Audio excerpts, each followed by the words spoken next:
भारत खंडे 9 में एक बार पुनः आपका स्वागत करते हुए मैं आज चर्चा करूंगा कि मृत्यु के बाद क्या होता है। मृत्यु के बाद ये जीवात्मा कहाँ जाती है, किन किन स्थितियों से गुजरती है और कहाँ कहाँ भ्रमण करती है, कैसे इसकी यात्रा पूरी होती है, किन किन लोगों की यात्रा पूरी करती है और जीवात्मा के कष्ट क्या होते हैं। ये शरीर जब छोड़ देती है जीवात्मा, तो जीवात्मा के शरीर छोड़ने के बाद वो कहाँ से किन स्थितियों से होते हुए गुजरती है। क्या शरीर के छोड़ने के बाद सब कुछ नष्ट हो जाता है, या फिर शरीर के छोड़ने के बाद सूक्ष्म शरीर यात्रा पे चला जाता है, जिसको जीवात्मा कहा गया है।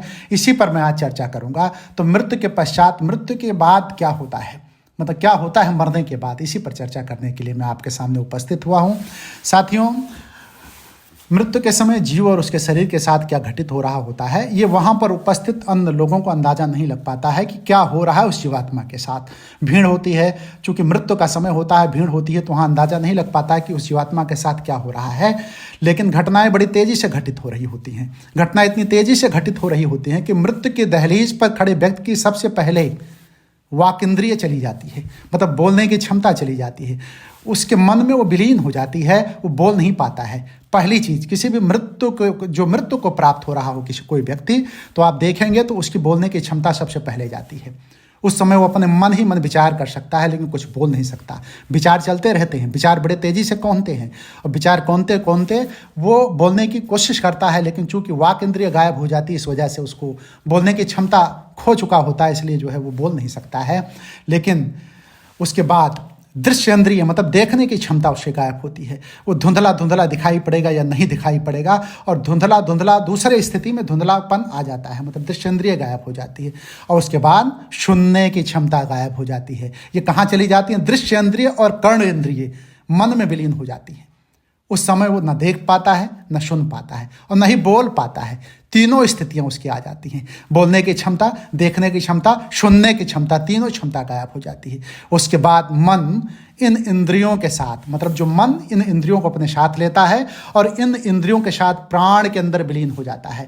ध्यान दीजिएगा इस बात पे। उस समय सोचने समझने की क्षमता भी समाप्त हो जाती है। अब तो ना आप सोचने की क्षमता रख पाते हैं, ना समझने की क्षमता, देखने सुनने की क्षमता आपने पहले ही गायब कर दी थी। अब केवल श्वास प्रश्वास चलती रहती है। इसी पर कहा जाता है कि भैया कुछ देख नहीं पा रहे हैं, समझ नहीं पा रहे हैं, सुन नहीं पा रहे हैं। कहने का अर्थ है केवल श्वास चल रही है। तो रिश्तेदार, नातेदार, साथी, संबंधी जो भी आते हैं, कहते हैं भैया श्वास ही चल रही है सिर्फ। इसके बाद सबके साथ प्राण जीव के सूक्ष्म शरीर के अंदर प्रस्थान करता है, मतलब मन सहित प्राण जीव के सूक्ष्म शरीर के अंदर भीतर प्रस्थान करता है। फिर जीव सूक्ष्म रूप से पृथ्वी, जल, अग्नि, वायु और आकाश, यानी पंच तन मात्राओं का आश्रय लेकर हृदय देश से निकलने वाली 101 नाड़ियों में किसी एक नाड़ी में प्रवेश करता है। देखिए, कुल नाड़ियां हृदय देश में 101 बताई गई हैं। इस पर ध्यान देने वाले विज्ञान को भी इसको समझना चाहिए। हृदय देश में 101 नाड़ियों की बात की गई है। हमारे ऋषि मुनि साधु संतों ने बहुत पहले ये बात बताई है कि हृदय देश में 101 नाड़ियां होती हैं, और इन्हीं नाड़ियों में जीवात्मा, जो प्राण होता है, जो मतलब प्राण 101 नाड़ियों में से किसी एक नाड़ी में प्रवेश कर जाता है अपने साथ सारी चीज़ों को लेकर के। मन उसी में विलीन है, प्राण में विलीन है। अब मन आपका प्राण में विलीन हो गया है। मौत के समय जीव इन्हीं में से किसी एक नाड़ी में जब प्रवेश करके देह त्याग करता है, तो उस समय मोक्ष प्राप्त करने वाला जीव किस नाड़ी में प्रवेश करता है, वो नाड़ी हृदय मस्तिष्क तक फैली होती है, मतलब हृदय से मस्तिष्क तक फैली होती है। जो मृत्यु के समय आवागमन के बंधन से मुक्त नहीं हो रहे होते, वह जीव किसी दूसरी नाड़ी में प्रवेश करते हैं। ध्यान दीजिएगा इस बात पे। जीव जब तक नाड़ी में प्रवेश नहीं करता, तब तक ज्ञानी और मूर्ख दोनों की गति एक ही तरह की होती है। जब जीवात्मा नाड़ी में प्रवेश, जीव जो है नाड़ी में प्रवेश करने के बाद जब उसमें प्रवेश कर जाता है, तो उसकी अलग अलग गतियां हो जाती हैं। जीवों की अलग अलग गतियां हो जाती हैं। फिर अब इस पर शंकराचार्य जी का कथन है। ये सारी बातें शंकराचार्य जी की मैं बता रहा हूँ आपको। शंकराचार्य जी का कथन है कि जो लोग ब्रह्म विद्या की प्राप्ति करते हैं, वे मृत्यु के बाद देह ग्रहण नहीं करते। ठीक है, वे मृत्यु के बाद देह ग्रहण नहीं करते, बल्कि मृत्यु होते ही उनको मोक्ष प्राप्त हो जाता है। श्री रामानुज स्वामी जी का कहना है कि ब्रह्म विद्या की प्राप्ति होने पर जीव देवयान पथ में गमन करने के बाद ब्रह्म को प्राप्त हो जाता है और फिर मुक्त हो जाता है। देवयान पथ के संदर्भ में शंकराचार्य जी ने स्पष्ट रूप से उल्लेख किया है कि जो लोग सगुण ब्रह्म की उपासना करते हैं, देखिए हमारे यहाँ दो उपासना पद्धति बताई गई है, एक निर्गुण उपासना पद्धति बताई गई है, एक सगुण उपासना पद्धति बताई गई है। तो सगुण उपासना पद्धति वाले किस तरह से जाते हैं, उनकी जीवात्मा मतलब उनका जीव किस तरीके से भ्रमण करता है, और निर्गुण उपासना करने वालों का जीव कहाँ कहाँ जाता है, जीवात्मा कहाँ कहाँ जाती है, दोनों का वर्णन यहाँ पर बताया गया है। तो जो लोग ब्रह्म की उपासना करते हैं, ये सगुण ब्रह्म की जो लोग उपासना करते हैं, वही देवयान पथ से जाकर सगुण ब्रह्म को प्राप्त हो जाते हैं। और जो लोग निर्गुण ब्रह्म की उपासना करके ब्रह्म विद्या प्राप्त करते हैं, वह लोग देवयान पथ से नहीं जाते। अग्नि के संयोग से जब स्थूल शरीर नष्ट हो जाता है, उस समय सूक्ष्म शरीर नष्ट नहीं हुआ करता। मृत्यु के समय स्थूल शरीर का जो भाग थोड़ा गर्म महसूस होता है ना, वास्तव में उसी स्थान से जीवात्मा अपने सूक्ष्म शरीर के साथ देह त्याग करता है। इसीलिए गर्म स्थान को, चूंकि जो स्थान गर्म होता है वहीं से जो है जीवात्मा अपने देह का त्याग करता है जो है, इसलिए वो स्थान थोड़ा गर्म महसूस होता है। आप कभी ध्यान दीजिएगा, और ध्यान दिए भी होंगे इस पर आप लोग। वास्तव में जो ब्रह्म ज्ञान प्राप्त कर लेते हैं, उनकी मृत्यु रात में हो या दक्षिणायन में हो, उससे कोई फर्क नहीं पड़ता। देखिए ज्ञान बड़ी भारी चीज़ है। जो ब्रह्म ज्ञान प्राप्त कर चुका है, तो दक्षिणायन हो या उत्तरायण हो, कुछ भी हो, उनके ऊपर कोई फर्क नहीं पड़ता। उनको मोक्ष की प्राप्ति होनी ही होनी है, यानी वो काल के प्रभाव से ऊपर उठ चुके होते हैं। भगवत गीता में, जो भगवत गीता के अनुसार जो लोग मृत्यु के अनंतर देवयान पथ से गत करते हैं, उनको अग्नि और ज्योति नाम के देवता अपने अपने अधिकृत स्थानों के द्वारा ले जाते हैं। उसके बाद अह अथवा दिवस के अभिमानी देवता ले जाते हैं। उसके बाद शुक्ल पक्ष के देवता तथा उत्तरायण के देवता ले जाते हैं। देखिए कैसे कैसे होता है, ध्यान दीजिएगा, कितनी बारीक बात है ये। थोड़ा स्पष्ट शब्दों में कहें, मतलब इसको और स्पष्ट कहूं अगर मैं, तो देवयान पथ में सबसे पहले अग्नि देवता का अधिकृत देश आता है, फिर दिवस देवता का आता है, फिर शुक्ल पक्ष का आता है, फिर उत्तरायण, फिर वत्सर, फिर वायु, और फिर आदित्य देवता का देश आता है। देवयान मार्ग इन सब देवताओं के अधिकृत देशों से होकर गुजरता है। देखिए कितना वर्णन है शास्त्रों में, इतना अच्छा वर्णन। ये सनातन परंपरा है। सनातन परंपरा को ऋषियों, मुनियों, साधुओं ने किस तरीके से सींचा है, संवारा है, बताया है। इतना ज्ञान का भंडार कहाँ से लाए होंगे, जो है अनुभव के द्वारा कैसे उनको प्राप्त हुआ होगा, कितनी बड़ी बात है। उसके बाद चंद्र, विद्युत, वरुण, इंद्र, प्रजापति तथा ब्रह्म क्रमशः इनके देश पड़ते हैं। बात पूरी हुई ना। शुक्ल पक्ष, उत्तरायण, वत्सर, वायु, फिर आदित्य देवता का देश आता है। उसके बाद फिर चंद्र, विद्युत, वरुण, इंद्र, प्रजापति तथा ब्रह्म क्रमशः इनके देश पड़ते हैं।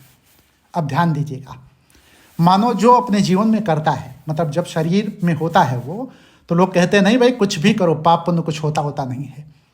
इस भ्रम में मानो पूरा जीवन गुजार देता है कि कुछ भी नहीं होता, लेकिन होता है, हमारे शास्त्र बताते हैं। तो उस पर मैं दो बातें कहना चाहूँगा। ये आदि शंकराचार्य ने हमें बताया, उसी को मैं दोहरा रहा हूँ। जो ईश्वर की पूजा पाठ करते हैं, उनकी भक्ति करते हैं, वो इस मार्ग से जाते हैं। उनका पुनर्जन्म नहीं होता। किस मार्ग से? चंद्र, विद्युत, वरुण, इंद्र, प्रजापति, जो अभी मैंने चर्चा किया, उस मार्ग से जाते हैं। उनका पुनर्जन्म नहीं होता, मतलब जन्म मृत्यु के बंधन से वो मुक्त हो जाते हैं। वो अपने अभीष्ट के अविनाशी धाम चले जाते हैं, वहां पहुंच जाते हैं। परंतु जो लोग ईश्वर की पूजा पाठ नहीं करते, वो उनकी भक्ति रखते हैं, मतलब उनमें भक्ति तो रखते हैं लेकिन पूजा पाठ नहीं करते, लेकिन परोपकारी कार्य जैसे दान आदि पुण्य कर्म करते हैं, मृत्यु के बाद देवयान मार्ग से नहीं जाते, बल्कि पितृयान मार्ग से जाते हैं और उच्च लोकों में जन्म लेकर वहां के ईश्वर सुख भोगते हैं। तो यहाँ ध्यान दीजिएगा, भले पूजा पाठ ना कर रहे हों, लेकिन यदि आपके अंदर सात्विकता है, दान पुण्य करते हैं, दूसरों के दुख को दुख समझते हैं, तो आपको ईश्वर सुख भोगने को मिलेगा उच्च लोकों में। पितृयान मार्ग से भी चंद्रलोक जाना पड़ता है। देखिए चंद्रलोक दोनों से जाना पड़ रहा है, लेकिन वो रास्ता थोड़ा अलग होता है, मतलब रास्ता एक ही नहीं होता।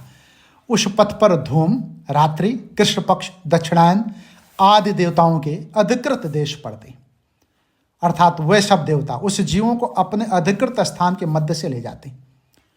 चंद्रलोक कभी तो बहुत गर्म रहता है और कभी अतिरिक्त शीतल हो जाता है, ठंडा और गर्म।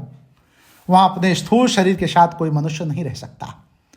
लेकिन अपने सूक्ष्म शरीर के साथ जो मृत्यु के बाद मिलती है वो वहां चंद्रलोक में रह सकता है, मतलब चंद्रलोक में वो रह सकता है। जो ईश्वर की पूजा नहीं करते और कोई परोपकार भी नहीं करते, जो केवल इंद्रिय सुख भोग में ही अपना पूरा जीवन व्यतीत करते हैं, इनके लिए भी दो बातें सुन लीजिए। कल को कहने के लिए ना रह जाए कि हम जान नहीं पाए थे, समझ नहीं पाए थे, तो इसको सुन लीजिएगा। वे लोग मृत्यु के बाद ना तो देवयान पद से जाते हैं और ना ही पितृयान पद से, बल्कि वे कीट पतंग या पशुओं जैसी उनकी आसक्ति या वासना होती है उसी में बार बार जन्म लेते हैं, उसी में मरते खपते रहते हैं। कितना बड़ा दुर्दिन उनको झेलना पड़ता है, कितना बड़ा दुख उनको झेलना पड़ता है, कितनी बड़ी तकलीफ उनको झेलनी पड़ती है। इसलिए मैं बार बार कहता हूं कि जीवन यदि मिला है तो आपकी पासा ना पड़े तो फिर 84 जाए, मतलब 84 लाख योनियों में भटकना पड़ेगा, इसलिए पासा पड़ फेंक दो, कबीर ने कहा। तो जो लोग अत्यधिक पाप करते हैं, निरीह और असहाय को सताने में जिन्हें आनंद आता है, ऐसे नराधमों की गति मृत्यु के बाद निम्न लोकों यानी नरक में होती है। वहां ये जिस स्तर का कष्ट दूसरों को दिए होते हैं उसका 10 गुना कष्ट इनको मिलता है। और विभिन्न प्रकार के नरकों का वर्णन तो भारतीय पौराणिक ग्रंथों में दिया ही गया है। लोग उसको पढ़ें, समझे, जाने, और इनका संक्षिप्त वर्णन रहस्यमय के लेखों में भी हुआ है।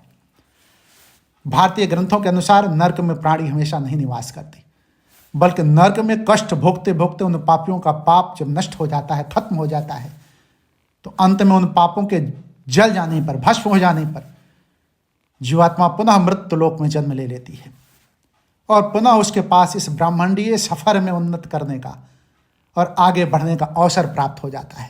कहने का मतलब जीवन सतत विकास की प्रक्रिया का नाम है। आपको फिर से जब आपके पाप जो किए हैं आपने उसका फल आप भोग लेंगे तो उसके बाद फिर से आपको इस ब्रह्मांडीय सफर में यात्रा करने के लिए, अपने को उन्नत अवस्था में ले जाने के लिए मौका दिया जाएगा। और आपको दोबारा जब मौका दिया जाएगा तो फिर से आप जो है यदि पाप कर्म ही करते रहोगे तो फिर से उसी नरक में जाना पड़ेगा। इसलिए मैं मानवों को अपने साथ ये कहूँगा कि जो जिस स्थिति में है, अगर देहात्मा ये शरीर मिला हुआ है तो कम से कम वो अच्छे कर्म करे, वो अच्छे कर्म करके इन तमाम कष्टों से मुक्त हो जाए। देखिए, स्पष्ट मैं कह दूं तो कुछ लोग ये कहते हैं कि काल्पनिक है, जो स्वर्ग नरक की बात की जाती है वो काल्पनिक है। ईश्वर की बात को भी वो काल्पनिक बता देते हैं कि ईश्वर है ही नहीं। तो लास्ट में, अंतिम में मैं अपनी वीडियो को समाप्त करते हुए मैं इतना बता दूं, कुछ लोग जब कहते हैं कि ईश्वर को हमने देखा नहीं, स्वर्ग नरक को हमने देखा नहीं, तो मैं कैसे विश्वास करूं, तो उनके लिए सिर्फ 2 लाइन में कहूंगा कि आप अपने मन को भी नहीं देखते, लेकिन सारा दिन मन ही मन रटते रहते हो कि आज मेरा मन अच्छा नहीं है, आज मेरा मन खराब है, आज मेरा मन इस चीज़ को खाने का नहीं कर रहा है, आज मेरा मन घूमने का कर रहा है। जिस मन से आपका कभी साक्षात्कार नहीं हुआ, कभी आपने देखा नहीं, उस मन की सत्ता को आप स्वीकार कर लेते हो। लेकिन जिस ईश्वर की बात आप करते हो, उस परम शक्ति की जो आप बात करते हो, स्वर्ग नरक की जब आप बात करते हो, तो आपको प्रमाण चाहिए। मन का प्रमाण आपको नहीं मिलता है, लेकिन मन को जानते हो कि मन है। ठीक इसी तरीके से ईश्वर है, ईश्वर की सत्ता है, स्वर्ग नरक है, जितना वर्णन भी किया गया है ये सब कुछ है, शास्त्रों में इनका वर्णन किया गया है। हमारे ऋषि मुनि साधु संतों ने बड़ी खोज के बाद, अनुभव के बाद इस यात्रा का वृतांत उन्होंने बताया कि जीवात्मा मरने के बाद क्या होता है जीवात्मा का। यदि इस पर आप अमल करते हो तो कम से कम आपका जीवन उच्च कोटि का हो जाएगा।